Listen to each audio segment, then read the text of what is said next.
Hello, everybody. This is Frank with Iron Age News, South Florida Conservative News Center, www.southfloridaconservativenews.com, I think. Monday, June 15th, 9:35 a.m. And we are going to talk about the beginnings of the peace process because it is not a peace agreement between the U.S. and Iran. It's the beginning of a peace settlement process because the Arabs like to drag things out and look for opportunity at every turn. So let's talk about that new thing and ask a couple questions that are getting lost amidst the celebration. And I don't mean the Team USA South Park-esque shit that went on at the White House this weekend. Give the people what they want, right? So there you have it. So these questions are important to those of you watching this video, dealing with the news, and of course, dealing with Democrats all day, telling you this is the same peace process that Obama had, which it is not. It's amazing how you can just say anything you want to the Democrats and they just believe it. There are also some Republicans, so we can't just blame it all on them. And the markets are certainly convinced that peace is at a all-time premium because oil prices have dropped. The oil companies in general are down. Stock futures have jumped. Politicians are congratulating themselves for doing absolutely nothing because it was completely the Trump administration. And for some reason, some Democrats in Congress think that they brought this about. I have no idea why. Shipping companies are finally breathing a sigh of relief. Diplomats are preparing for what is being described as the next phase of negotiations. The document that they're talking about today will be signed at the end of the week in Switzerland. But before we break out the champagne, I think it's worth taking a closer look at what has actually been agreed to, and perhaps more importantly, what hasn't been agreed to. Because when I read through the available details, and this is also a problem with a lot of the super pro-Trump at any cost people, I don't see a peace treaty here. There is a framework. There is a ceasefire. What is there? There is a mechanism for reopening trade. What I do not yet see is a final statement of the issues that caused the conflict in the first place. And that distinction matters. The Strait of Hormuz appears set to reopen, although it was never closed. People have just said that. When the book is written on this war, two of the standout things will be that the Strait of Hormuz was never closed. And the other thing is Scott Bessent's role and the role of his people at Treasury in bringing down the Iranian war machine. Now, I don't know all the particulars, but when you see little indicators, you say, wow, this guy, it's really got something going on. So the shipping is moving again. The tankers, blah, blah, blah, blah. The energy markets are going to stabilize. These are all positive developments. In fact, if you followed this channel or any of the other stuff that we've done on Hormuz and all that, you'll know that one of my consistent arguments has been that modern maritime strategy is often less about sinking ships and more about managing trade. The market reaction to this agreement seems to support that argument. Where's my professorship, right? The moment investors believe that commercial traffic again moved through Hormuz, oil prices declined and stock markets rallied. The markets weren't celebrating a military victory. They were celebrating predictability once again in their lives. They were celebrating commerce.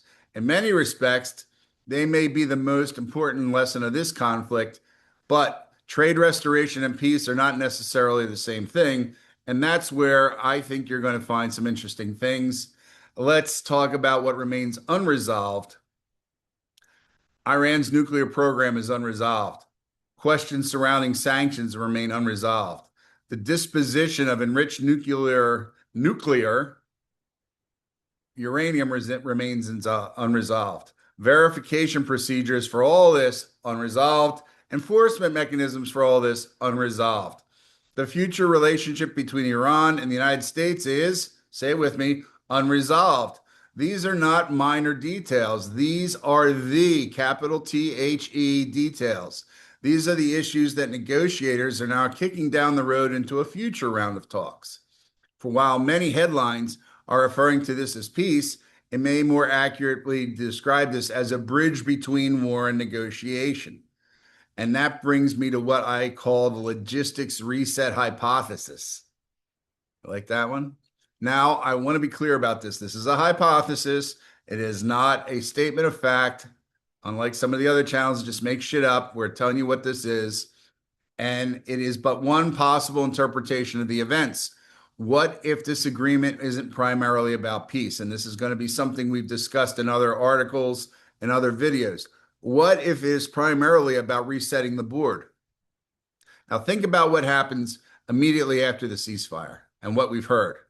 The backlog of the trapped shipping, if you're going to look at it like this, right? Here's Hormuz, there's the Iranians, Carg Island, blah, blah, blah. There's the finger. There's the finger. All the ships are up here at the top, right? That were trapped there because the English would not give them insurance. Yes, regardless of what they say, yes. Now with the peace, that whole backlog of ships can be, if they're not already full, can be shipped out of the Gulf, out of the Strait, and out of our way. The tankers move, the cargoes move, the insurance markets will normalize again. That means they're not going to charge them extra to move those ships through. They're already, all the shipping companies are already being penalized for the amount of time their ships have had to sit there, which honestly, I don't know, I'm going to talk about that, but honestly, they should have gotten together and whacked the Lloyd's of London because it was very much bullshit what occurred there. But that's fine, as we say in the vernacular. So global trade is coming back, and that's good for everybody. But it also accomplishes, like I said, it's going to clear the battlefield, which is actually not in Iran's favor. All these hundreds of vessels that have been delayed, rerouted, and trapped by uncertainty, they're going to go. The ports can function, the commercial traffic can disperse, the maritime traffic jam begins to unwind. Now, without them all sitting there, if you noticed, most of the missiles that the Iranians shot after we destroyed every last form of observation, surveillance, detection that they had was into the massive ships, which anyone could track on Ship Tracker.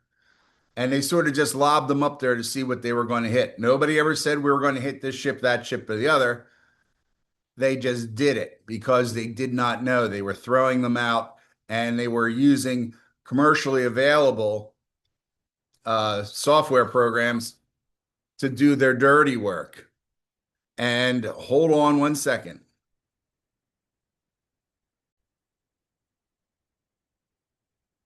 All right, sorry about that. Phones do ring. So what you're getting with this situation is also, I'm pretty sure you're going to find that the Iranians are going to be allowed to move their own oil tankers out of the harbors, take them somewhere, sell the oil, and return with fresh ships. That is the interesting, there are two major interesting points. One, the Americans are going to be able to get all those hostage ships, which were just easy targets for the Iranian missiles, out of the equation. Secondly, the Iranians are going to be pretty much given additional storage capacity by being allowed to bring these oil tankers in and out at least one time, which will generate enough capacity for when we shut them down again, that the oil wells will not be destroyed. Okay, so that's a very, very interesting point that some people should have totally forgotten about, all right, which is if Iran has all the floating, right now, almost every tanker that they have is full. It's being used for the capacity out of the pipes because the pipes have to continually fuel ships. Otherwise, it causes an issue where the seawater or salt water gets into the oil, and then that's the end. We know that we've been trying to salvage these oil production facilities for whoever the next generation of governance is, because if we destroy that, then they are worse off than Gaza, right? And then we have another lawless area with no money. So those sales are going to generate revenue, which we probably aren't going to be able to get our hands on, but they also free up, as I said, storage space on these tankers. So these tankers that were functioning as temporary storage space can return to transportation duties. Storage capacity will become available again, and that allows operational flexibility. Again, this isn't necessarily evidence of bad faith. It's simply how the logistics work. And it's worth noting, okay, next, both sides are going to gain time.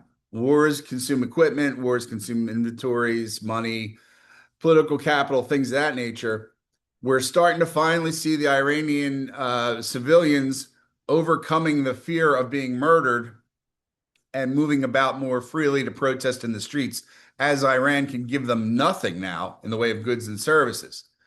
And it will hopefully reset the political conversation, because now, once we went through this peace process, guess what? The war clock is over. It was almost over before. It's completely over now. As of the signing of the Swiss agreement, it would probably officially be over when the Iranians break the peace, which they will the minute they get some money. It'll start again. So the president will have another 6 or 8 months to play with, which is fine. Okay. He knows how to deal with it. Right now, they're just playing. It's like chess when you play with the clock. He's got something like that going on. I'm not saying it's 4D or 5D chess. I'm saying he understands the time situations. Congress never fully grasps any of this shit because they're mostly idiots. So he's got this working in his direction. So this all is particularly, as he said, in Washington. The administration is going to argue that activities are over, hostile activities are over. Focus is going to shift from military operations to diplomacy. Certain elements of the Naval Task Force are going to go away once all these ships are out of Hormuz. When the majority of the ships are out of the Hormuz area, which is they're not fueling in Kuwait or Emirates or wherever they're fueling, when that is out of the way, and whatever is needed to bring to Saudi Arabia and Emirates and that in the way of initial reconstruction items, things are going to change. And I think you're going to see, as we had discussed, the protected corridor is going to be there. You're just not going to see it. And that's why I believe that there is a legitimate question about whether this agreement is ending a conflict or merely reorganizing it. And we can discuss what I think to be the biggest unresolved issue here for all of you J haters, Israel. Because while Washington and Tehran may be negotiating, Israel's strategic concerns remain largely unchanged. Did I say unchained? Freudian slip. Unchanged, which is IRGC bad must die. For Israel, the central question has never been whether the tankers can transit Hormuz. They could give a shit less. The central question has always been whether Iran retains the capability to threaten Israel directly or indirectly. If the Islamic Republican Guard Corps remains intact, if the proxy networks, which are fighting him in the Israelis in Lebanon and probably trying to find a way to fight with them in Gaza, right? If they are still able to fund those organizations, if the missile programs remain intact, if nuclear concerns remain unresolved, then Israel may just conclude that the underlying threat has not fundamentally changed. And if Israel reaches the conclusion, then this agreement may be viewed very differently in Jerusalem than it is in Washington or on Wall Street. And a lot of that has to do with the way Netanyahu has run his side of the game. Netanyahu's opposition inside of Israel, which there seems to be quite a bit of. Nobody's saying they're anti-kill off the Iranians. It's the methodology in which Netanyahu has allowed Israel to become such a pariah state. You would think they would have had a little more spin. They're not as silly as we usually are, right? So the United States can see this as a path toward de-escalation. What's going on? Iran may see a path toward economic recovery and a chance to build more weapons to get back at the White Devils. Markets may see a return to commercial normalcy, and Israel is just going to be, this is a temporary pause before we're back at it again. Those are very different perspectives, and they are not necessarily compatible. I don't know how much we did to align ourselves along with the Netanyahu organization, or more importantly, with the Arab coalition that's been involved with us, which nobody seems to want to talk about, but I give them an attaboy because for what they've done, it's a lot, right? So that is also a major issue that hasn't been done because we have to consult with them as well. We can't say, hey, you've taken the biggest step away from Iran and away from this monolithic Arab Jew America West hatred thing to side with us somewhat while we stomp out this virulent version of Islam for us to just walk away. So that is what we really have to look at is what are we going to do about that? This is the time for real peer-to-peer consensus building. Abraham Accords, good start. He should be signing some more people up to that, hopefully within the week of the Iranian peace agreement. That would show Iran that, hey, nobody's messing around with you guys anymore. Next time it's going to be serious. We'll really take the gloves off and we'll put you back in the Stone Age. Because honestly, if there had been a way, and we did do a pretty good job of it, where we dealt with the Karg Island issue, I think as well as we could. People are going to say, oh, I wish I got in there, bombed it, mined it, fucked it up, burned it down.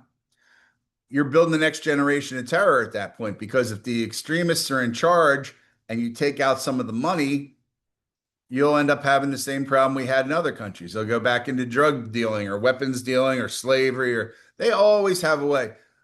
Militant organizations and communism in the modern era and socialism in the modern era are more akin to a major organized crime syndicate than they are to anything else, especially if you look at the ones in America. Okay. They steal, they rob, they threaten, they lie, they cheat, right? They do whatever they have to do to stay in business. And they know that they have to buy the loyalty of a majority of their people. And that is a major concern of how that's going to occur. So this is where we are today. I hope all goes well for you today. It was it Father's Day? I don't even know. But if it wasn't, happy Father's Day. And we will talk later, probably maybe today or tomorrow. There's a lot of other stuff that is going on. Goodbye.